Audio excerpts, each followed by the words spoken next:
¿Qué es de los reyes de Israel? Me preguntaron. Bien, déjenme decirles que por muchos años, dentro del gobierno teocrático de Dios, el pueblo hebreo fue precedido desde un principio por caudillos, como Moisés, por ejemplo, o jueces como Samuel, y posteriormente por reyes, a quienes les vamos a dedicar este capítulo, y vamos a estar hablando un poquito de ellos. Debo decirles que la palabra rey viene de la raíz hebrea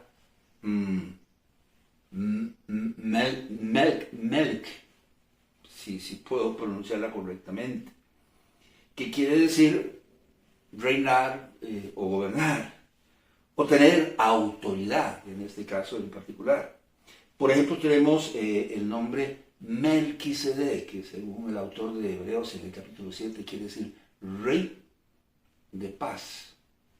O el nombre Elimelech, ¿verdad? Que quiere decir Dios es el rey.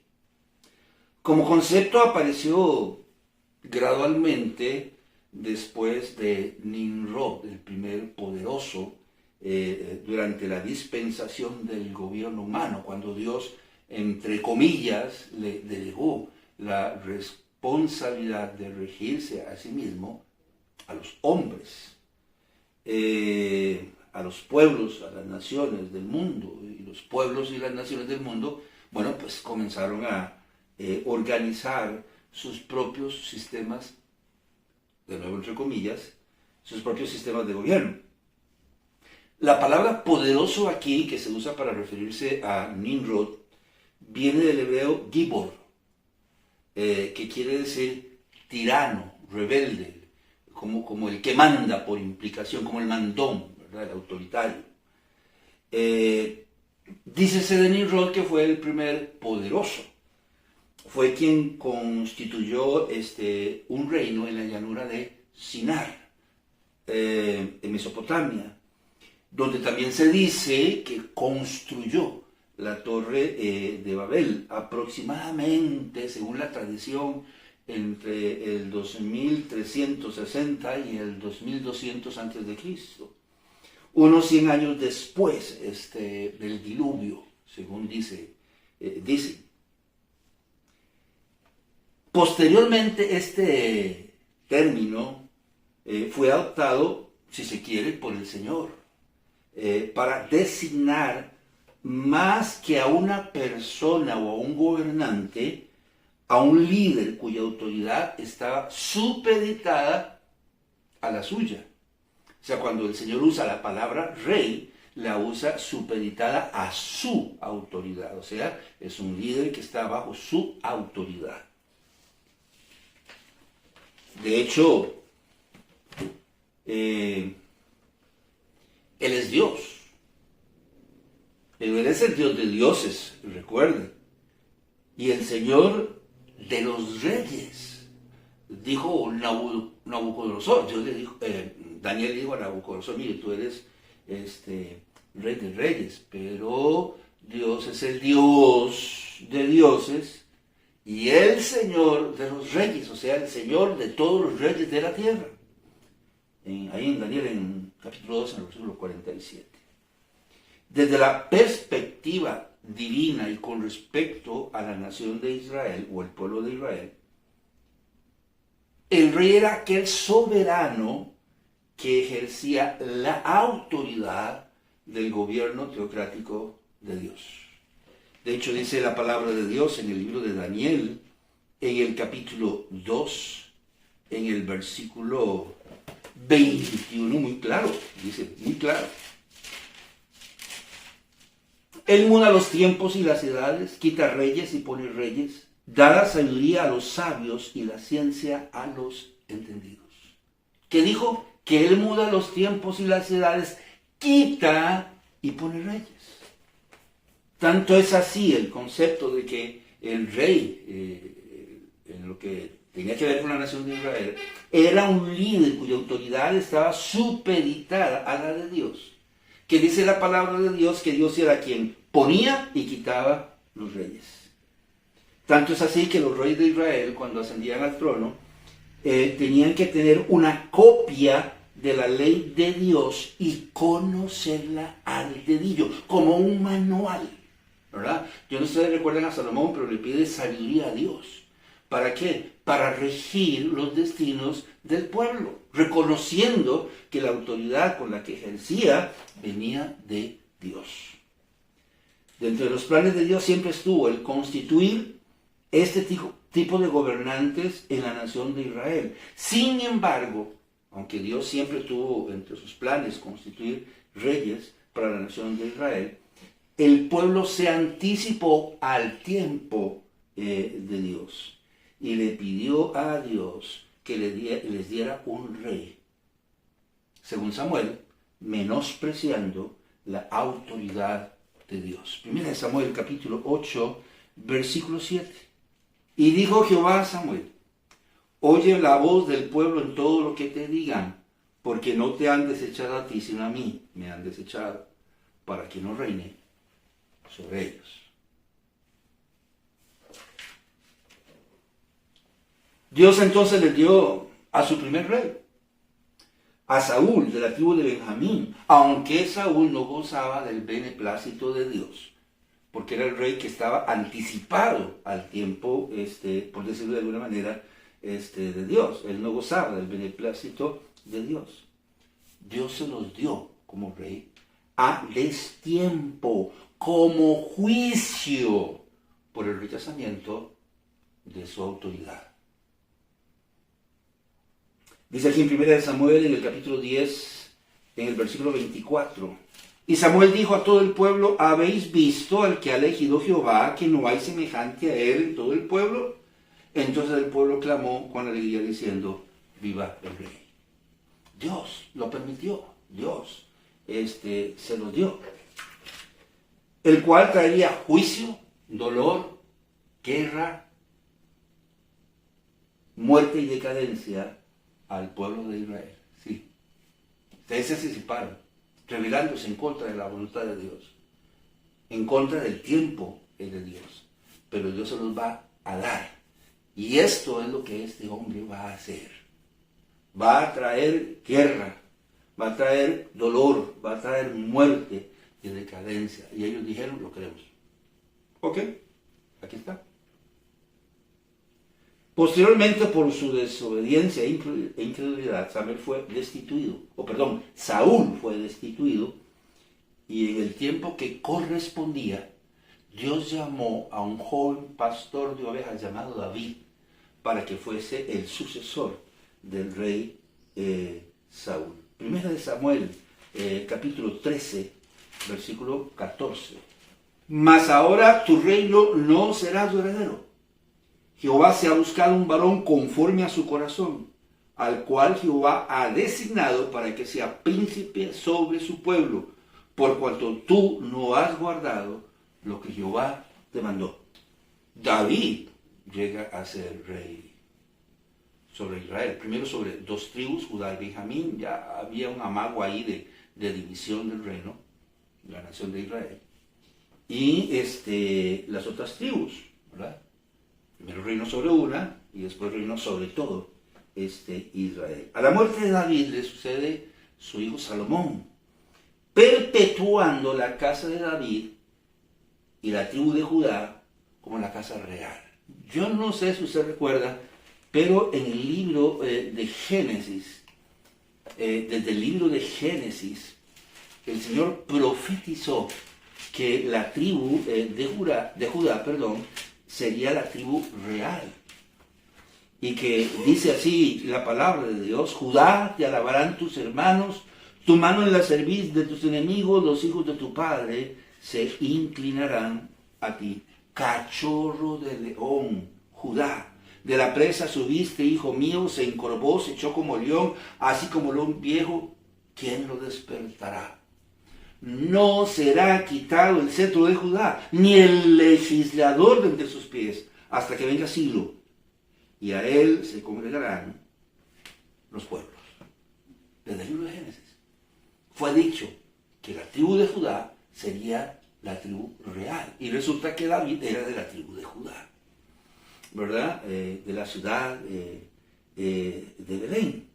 Pues bien, cuando David muere, le sucede Salomón, y Dios a través de Salomón perpetúa el reino de Judá. Entonces dice aquí en el libro de Primera de Crónicas, en el capítulo 28, en el versículo 4,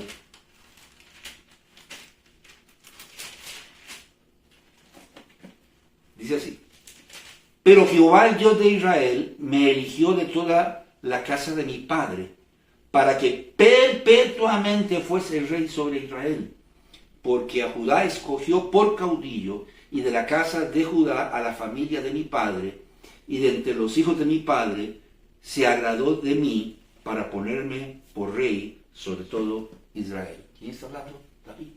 Así que en la persona de Salomón es perpetuado el reino de David y de la tribu de Judá. Salomón entonces asciende al trono. A la muerte de Salomón le sucede su hijo Roboam, y a partir de aquí las cosas comienzan a cambiar. Cuando Roboam asciende al trono, manifiesta que va a poner impuestos y cargas muy pesadas al pueblo. Dice, bueno, si mi padre los trató con azotes, yo los voy a tratar con azotes de escorpión, ¿verdad? Y los voy a presionar y los voy a sacar el dinero, y entonces el pueblo, por lo menos 10 de las tribus de Israel, se levantan en contra de Salomón y dicen, bueno, pues si es así, entonces no estamos nosotros con la casa de Judá, ¿verdad? Nos separamos, usted siga por su lado y nosotros por el nuestro. Roboam trató de someter a estas 10 tribus y no lo logró, Dios se lo impidió. Y estas 10 tribus nombraron sobre sí a su primer rey, que se llamó Jeroboam. El reino entonces, después de Roboam, se divide en dos: el reino del norte y el reino del sur. El reino del norte, por encontrarse al norte, mantuvo el nombre de Israel, su capital fue Samaria, y estaba conformado por 10 tribus. Su primer rey, como ya dijimos, fue Jeroboam, hijo de Nabat, de la tribu de Efraín. Por su lado, el reino del sur, quien se hizo llamar Judá, su capital fue Jerusalén, y estaba conformado por 2 tribus, Judá y Benjamín. Su primer rey fue Roboam, hijo de Salomón, de la tribu de Judá. Los reyes del reino del norte, o de Israel, las 10 tribus, básicamente, se caracterizaron por ser reyes paganos e idólatras. Fueron 19 en total. Quizás había un precedente desde antes, quizás del que podemos hablar un poco más adelante. Pero el primer rey, Jeroboam, hizo ídolos e indujo al pueblo a venerar y adorar a esos ídolos. Y cuando él murió y ascendió el siguiente rey, y el subsiguiente y el subsiguiente, dice que siguieron los pasos de su primer rey, Jeroboam, y que anduvieron en los pecados de Jeroboam. Los reyes del reino del sur o Judá, la mayoría de estos reyes, que fueron 20, procuraron ser rectos delante de Dios. Muchos de ellos, por ejemplo, el rey Asa, hicieron las cosas muy bien al principio y después se perdieron y cayeron de su fe. Encontramos en la palabra de Dios que Dios bendijo a unos y los prosperó, y a otros los maldijo, e inclusive murieron comidos por los perros. Por ejemplo, uno de los reyes más corruptos que tuvo el reino del norte fue casualmente Acab. Y Acab tenía una mujer que se llamaba Jezabel, que es un símbolo de una prostituta, de una ramera en las Sagradas Escrituras. Y cuando Jezabel murió, fue comida por los perros. Y muchos de los descendientes de Jeroboam fueron comidos por los perros, fueron maldecidos por Dios. De manera que Dios bendijo a unos y los prosperó, y a otros maldijo y murieron comidos por los perros. Recordamos entonces las palabras de Moisés, cuando claramente él dice lo que va a pasar con las personas que deciden escucharlo, honrarlo y obedecerlo. Y lo que pasa con las personas que deciden no honrarlo y no obedecerlo. Dice así la palabra de Dios: acontecerá que si oyereis atentamente la voz de Jehová tu Dios para guardar y poner por obra sus mandamientos, que yo te prescribo hoy, también Jehová tu Dios te exaltará sobre todas las naciones de la tierra. Y vendrán sobre ti todas estas bendiciones y te alcanzarán si oyereis la voz de Jehová tu Dios. 14 versículos hablando de esas bendiciones. Pero de repente dice: pero acontecerá si no oyeres la voz de Jehová tu Dios para procurar cumplir todos sus mandamientos y sus estatutos que yo te intimo hoy, que vendrán sobre ti todas estas maldiciones y te alcanzarán. De hecho, había 2 montes y Dios dice: mira, aquel monte va a simbolizar la bendición. Ve aquel otro monte, va a simbolizar la maldición. Y ustedes van a escoger si quieren la bendición de Dios o la maldición de Dios.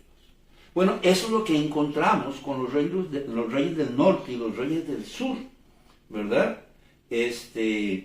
Encontramos un contraste entre el bien y el mal, entre las consecuencias de la desobediencia y las bendiciones de querer obedecer a Dios. Dios bendijo a unos, repito, y los prosperó con abundancia, y a otros los maldijo y murieron comidos por perros. Esto por cuanto unos obedecieron o decidieron honrar a Dios y otros no. De modo que estos reyes fungieron, aunque usted no lo crea, fungieron como funcionarios del gobierno teocrático de Dios. Donde una teocracia, quizás para aclarar una vez más, es el gobierno precedido por uno, Dios, igual Teos, ¿verdad? A través de un ministro, o sea, autoridad. Cracia, ¿verdad? Igual cracia. A través de una autoridad. A diferencia de una democracia. No tenemos nada en contra de las democracias. De los vocablos griegos, demo, que quiere decir pueblo, y cracia, que quiere decir poder, gobierno, autoridad o autoridad. O bien sea, una democracia es el gobierno del pueblo, por el pueblo y para el pueblo. De ahí que vemos a los reyes, hablando de teocracia, de ahí que vemos a los reyes como David o Salomón, presidiendo todo tipo de asambleas. No para decidir un asunto, eso sería un error, un gravísimo error. Las asambleas que se organizaron, que fueron convocadas en el Antiguo Testamento, no son las mismas asambleas, no es el mismo concepto que se usa hoy en día. David y Salomón presidieron todo tipo de asambleas, pero no para decidir un asunto, sino para determinar la voluntad de Dios. Por ejemplo, de traer el arca capturada por los filisteos y dejada desde hacía más de 20 años en la casa de un hombre llamado Aminadab. En la época de Elí, cuando Samuel era un niño, cuando el profeta Samuel era un niño, hubo una guerra, el arca fue capturada, llevada por los filisteos, creo que la tuvieron como 7 meses. Pero les fue muy mal. La pusieron en el templo de Dagón y amanecía ¿cómo se llama? El ídolo Dagón, la estatua caída, como si estuviera venerando el arca del pacto, el arca de la propiciación, el símbolo de la presencia de Dios entre el pueblo. Y la volvían a levantar y al día siguiente era lo mismo, inclusive creo que hasta se decapitó el ídolo Y comenzaron a enfermarse. Entonces decidieron devolverla. La montaron sobre un carruaje con unas vacas ahí y fue a parar a la casa de un hombre llamado Abinadab, donde estuvo por 20 años. En este caso estamos seguros que la voluntad de Dios era que el arca retornara a Jerusalén, que fuese traída a Jerusalén. El problema no fue que la trajeran o no. El problema es que no le consultaron a Dios cómo la iban a traer. Y la trajeron montada en una carreta jalada por bueyes. Esto propició que un hombre llamado Usa, de los hijos de Aminadab, si no me equivoco, intentara sostenerla. En algún momento que dice que los bueyes trastabillaron, se tropezaron y se tambaleó la carreta, y este hombre Usa inmediatamente, ¿verdad? Estaban todas, y tendió a sostener el arca. No dice que se iba a caer, dice que él inmediatamente reaccionó y la tocó, muriendo, dice, de inmediato, porque Dios había establecido en su palabra que nadie la podía tocar, solamente los levitas, si más no recuerdo, de una de los descendientes de Leví, no más. Y este hombre se atrevió a tocarla y murió inmediatamente. David la deja en la casa de un hombre llamado Obed-Edom, cerca de Jerusalén. Y vuelve a Jerusalén con toda la gente. Entonces, ya habían hecho una asamblea. Bueno, ¿qué? Vamos a ir a recoger el arca. Sí, vamos a recogerla. Y fueron y la recogieron. Era la voluntad de Dios. Lo que no se preguntaron era cómo debían traerla. Ya les conté lo que pasó. Entonces, como muere este hombre Usa, él se va para Jerusalén. Y poco tiempo después, yo no recuerdo si como 3 meses, que la dejan en la casa de Obed-Edom para reflexionar en lo que había pasado. Tiempo suficiente para investigar qué había pasado y por qué Usa había muerto. Pues resulta que en 1 Crónicas 28, 1 al 2, el rey David convoca una asamblea, otra asamblea, en la cual le comunica al pueblo que hay que ir a traer el arca, pero que esta vez lo van a hacer correctamente. Primera de Crónicas, capítulo 15, si no me equivoco, versículo 1 al 2. Hizo David también casas para sí en la ciudad de David, y arregló un lugar para el arca de Dios y levantó una tienda. Entonces digo, David, el arca de Dios no debe ser llevada sino por los levitas, porque a ellos ha elegido Jehová para que lleven el arca de Jehová y le sirvan perpetuamente. Ahora sí, probablemente le consultaron a Dios. Probablemente los mismos levitas investigaron. Parece que no conocían.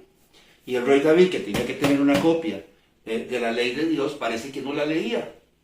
Entonces se tomaron 3 meses, hicieron la consulta, y ahora sí fue y la trajo a Jerusalén y la dejó en una tienda que había preparado para ella.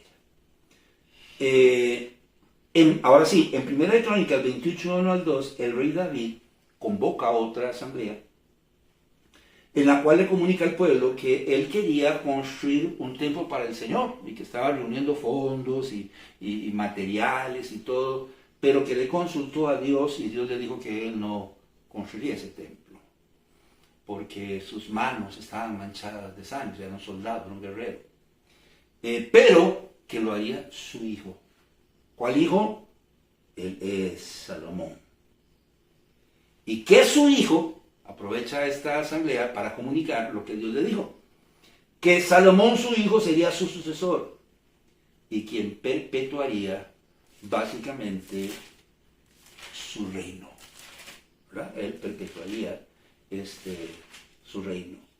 Después dijo el rey David a toda la asamblea: solamente a Salomón mi hijo ha elegido Dios. Él es joven y tierno de edad y la obra grande, porque la casa no es para hombre, sino para Jehová Dios. Usted puede leer todo el capítulo 28 si quiere.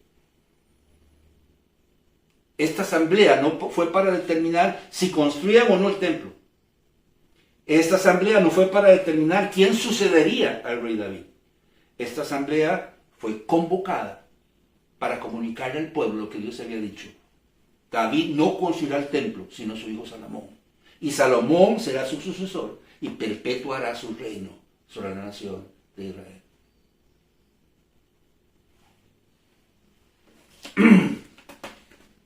El rey Salomón, por su parte, cuando asciende al trono, convoca una asamblea para comunicarle al pueblo que debían traer el arca de la tienda donde su padre la había dejado cuando la trajo de la casa de Obed-Edom al templo. ¿Y a cuántos años se habían pasado? Al templo que él había construido en Jerusalén para albergar el arca. Y en esta asamblea no solo les comunica que van a traer el arca, ¿verdad?, sino cómo lo van a hacer. Pero una vez que la traigan y la introduzcan, van a tomarse el tiempo requerido y necesario para celebrar que el arca retornó a Jerusalén. Segunda de Crónicas, capítulo 5, versículo 1. Acabada toda la obra que hizo Salomón para la casa de Jehová, metió Salomón las cosas que David su padre había dedicado, y puso la plata y el oro y todos los utensilios en los tesoros de la casa de Dios. Entonces Salomón reunió en Jerusalén a los ancianos de Israel y a todos los príncipes de las tribus, de los jefes de las familias de los hijos de Israel, para que trajesen el arca del pacto de Jehová de la ciudad de David, que es Sión. Y usted puede seguir leyendo. Y se congregaron con el rey y todos los varones y todo el pueblo y celebraron la introducción del arca, el retorno del arca a Jerusalén y la dedicación del templo.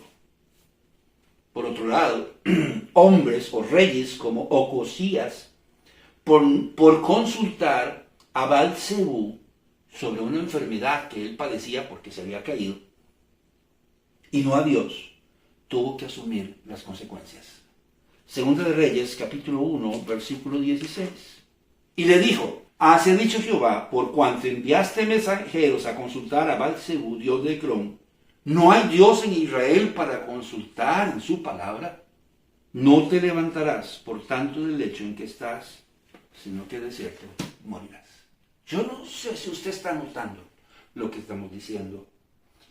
Dios es la suma autoridad y quien preside su reino y su gobierno sobre todos. En el caso del pueblo de Israel, nombró reyes, bueno, al principio caudillos, luego profetas, jueces y finalmente reyes. ¿Cómo qué? Bueno, los líderes que representaban el gobierno de Dios en esta tierra.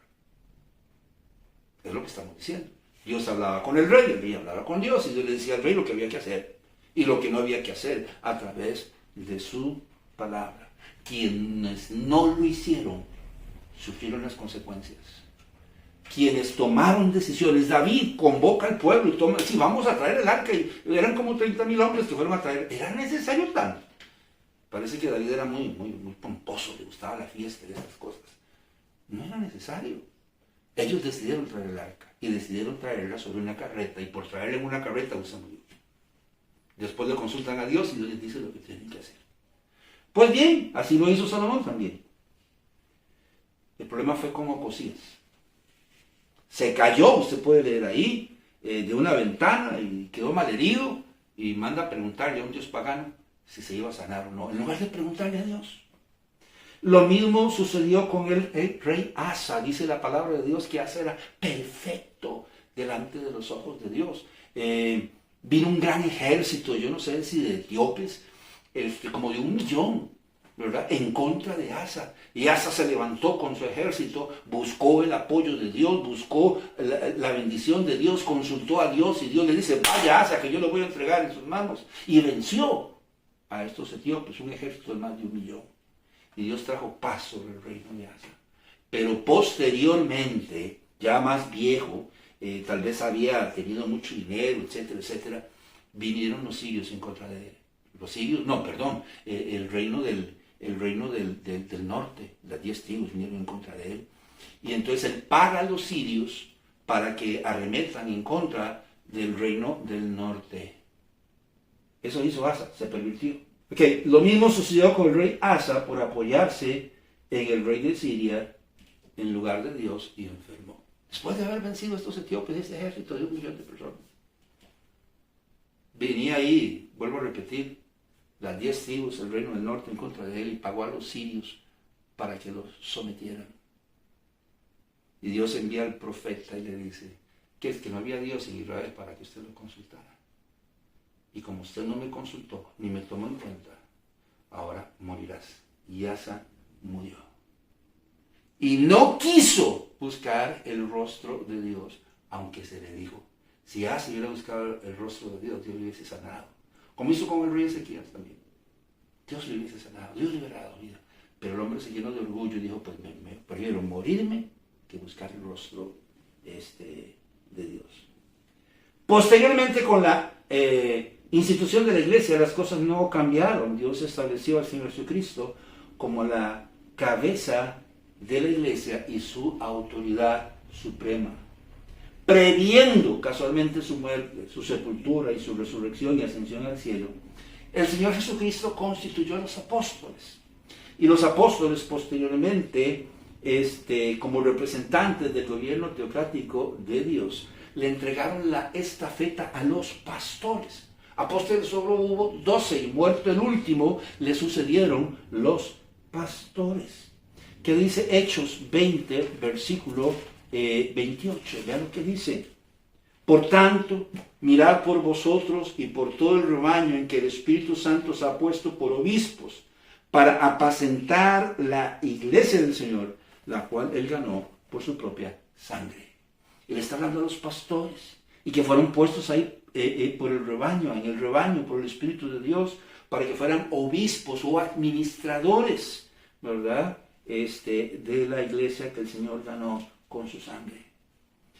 Por lo tanto, los pastores son hoy en día los agentes del gobierno teocrático de Dios, no para enseñorearse, aclaramos, de la iglesia, sino para administrarla para Él, con sabiduría, en plena dependencia de Dios, escuchando y discerniendo el criterio, el consejo, las opiniones de los demás, pero nunca, jamás, por encima de Dios y su palabra, sino como lo hizo el rey David y Salomón, consultando a Dios, que es el dueño de la mies. 1 Pedro capítulo 5, versículo 2.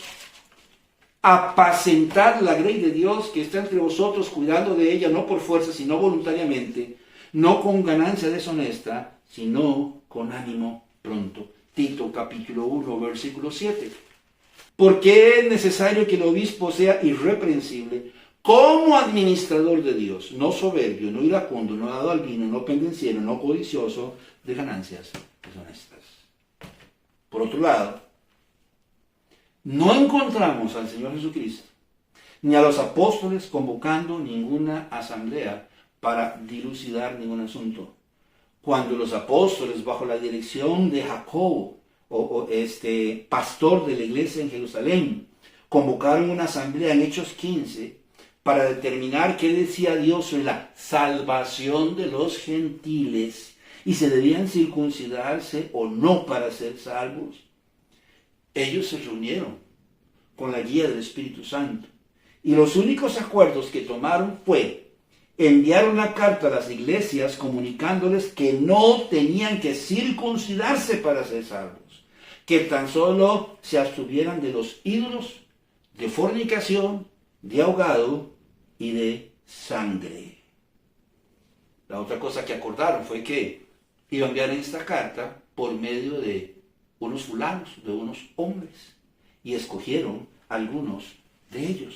Dice aquí en Hechos, en el capítulo 15, en el versículo 22.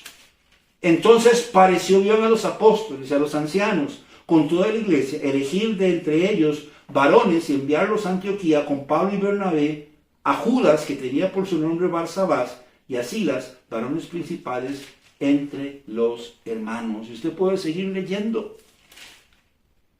Y nos pareció bien, habiendo llegado a un acuerdo, elegir varones y enviarlos a vosotros con nuestros amados Bernabé y Pablo, porque ha parecido bien al Espíritu Santo y a nosotros no imponeros ninguna carga más que estas cosas necesarias, que os abstengáis de los sacrificados a los ídolos, de sangre, de ahogado y de fornicación, de las cuales cosas, si os guardaréis, bien haréis pasarlo bien.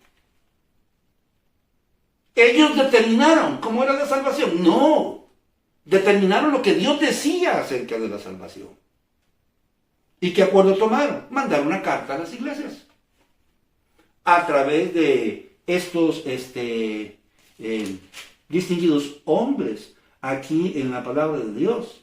Judas, de su nombre Barsabás, y a Silas, juntamente con Pablo y Bernabé. Esos fueron los acuerdos que tomaron. Pero no decidieron si la salvación era de una o de la otra forma. Posteriormente no hay evidencia de que se convocara alguna otra asamblea para dilucidar algún asunto. Tampoco encontramos a Dios en el cielo, ni al Señor Jesucristo en el milenio, por ejemplo, convocando alguna asamblea para dilucidar algún asunto. No estamos queriendo decir con todo esto que no debamos contar con una asociación, ni que no debamos reunirnos o convocar asambleas dentro de la iglesia. Claro que podemos tener una asociación. Claro que podemos convocar una asamblea o dos. La ley así lo estipula. Claro que sí podemos hacerlo. Mas no para expresar la autoridad de la asamblea como órgano máximo y capaz de decidir cualquier cosa, sino para expresar la autoridad del Señor Jesucristo y su palabra, puesto que ningún hombre y ninguna asamblea está por encima de Dios y su palabra. Efesios capítulo 1, versículo 19 al 23, nos vamos a tomar el tiempo para leer. ¿Y cuál la supereminente grandeza de su poder para con nosotros los que creemos según la operación del poder de su fuerza? La cual operó en Cristo, resucitándole de los muertos y sentándole a la diestra en los lugares celestiales. Sobre todo principado y autoridad y poder y señorío, y sobre todo nombre que se nombra no solo en este siglo, sino también en el venidero. Y sometió todas las cosas bajo sus pies, y lo dio por cabeza sobre todas las cosas a la iglesia, la cual es su cuerpo, la plenitud de aquel que todo lo llena en todo. Los reyes fueron puestos ahí como los representantes del gobierno teocrático de Dios, la suprema autoridad sobre todas las cosas. Y vuelvo a repetir, no hay hombre ni asamblea que tenga más autoridad de Dios y que pueda estar por encima de Dios y de su palabra. Mi nombre es Carlos Corrales, que la pases bien.